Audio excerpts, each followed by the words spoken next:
pengunjung konten kami yang berbahagia, ada sebuah pertanyaan yang perlu kita cari jawabannya, yang berkaitan dengan perbuatan yang terlaknat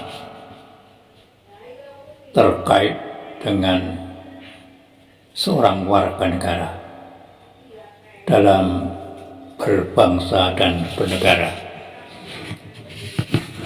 Menurut sabda Rasulullah SAW,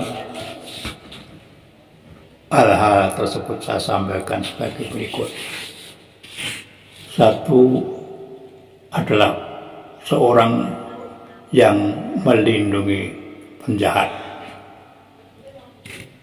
siapapun yang melakukan, mungkin masyarakat atau mungkin oknum pejabat tertentu, termasuk yang sekarang ini, yaitu tidak mau memblokir konten judi online. Sehingga setelah diadakan penangkapan terhadap mereka, ternyata banyak sekali yang melakukan itu. Nomor dua adalah orang yang diserai jabatan, kemudian menyembunyikan istilah Rasul sebuah jarum atau bahkan yang lebih kecil. Ini tentu merupakan perbuatan yang tercela karena tidak transparan. Maka dia akan menjadi pengkhianat. Bahkan pengkhianat itu akan dibawa sampai pada hari kiamat. Yang ketiga adalah orang yang melakukan pencurian. Rasul mencontohkan yaitu pencuri telur atau bahkan tali yang tidak seberapa harganya. Tetapi itu termasuk perbuatan yang akan terkena laknat Allah. Yang keempat adalah seseorang yang menjual sesuatu yang melanggar undang-undang, mungkin undang-undang perdagangan. Sebagai contoh misalnya, ada seorang yang ingin menjual anjing ratusan. Untuk apa? Mungkin diperdagangkan.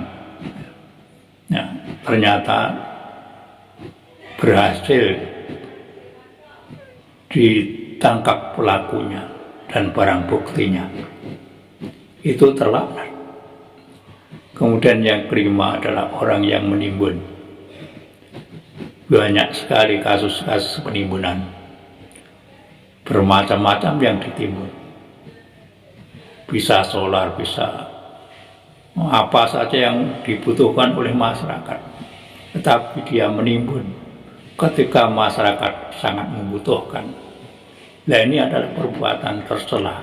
Ini adalah perbuatan terlaknat. Kemudian yang keenam adalah orang yang berusaha menutupi kejelekan dari apa yang dijual. Ini termasuk penipuan. Jadi penipuan jalan jual beli itu bisa mendatangkan laknat dari Allah, bahkan dari malaikat dan manusia. Walaupun itu sering dilakukan oleh beberapa orang yang mungkin belum tahu hukumnya. Yang ketujuh adalah orang yang mabuk dengan minum khamr. Kita tahu bahayanya.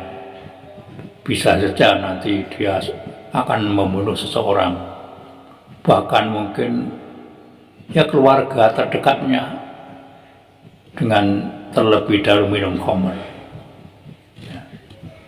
Maka dalam agama Islam itu sampai yang terlaknat itu bukan yang meminum saja, tetapi juga termasuk orang-orang yang menuangkannya, orang yang menjualnya, orang yang ikut memeras atau memprosesnya, orang yang membawanya, termasuk orang yang memesannya. Ini adalah khamr yang bahayanya sudah banyak diketahui oleh orang. Bisa saja orang minum khamr menyebabkan terjadinya kecelakaan beruntun dan seterusnya. Yang kedelapan adalah orang yang salah sasaran, dikira dia pembunuhnya tapi bukan, dikira dia yang menganiaya tapi bukan. Banyak juga terjadi di masyarakat kita seperti itu. Jadi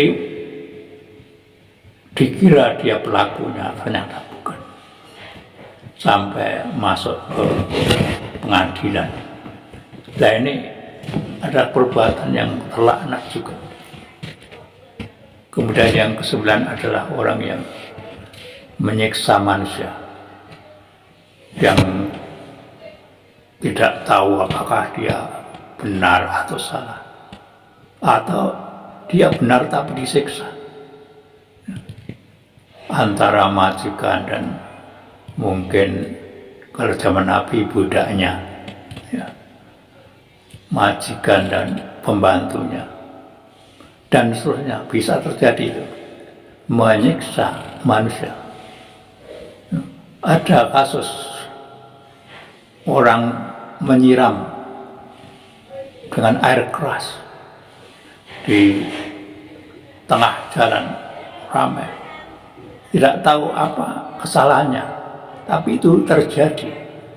Nah, inilah perbuatan-perbuatan yang menurut agama Islam sangat tercela. Yang mencela itu Allah, malaikat, dan juga manusia itu sendiri.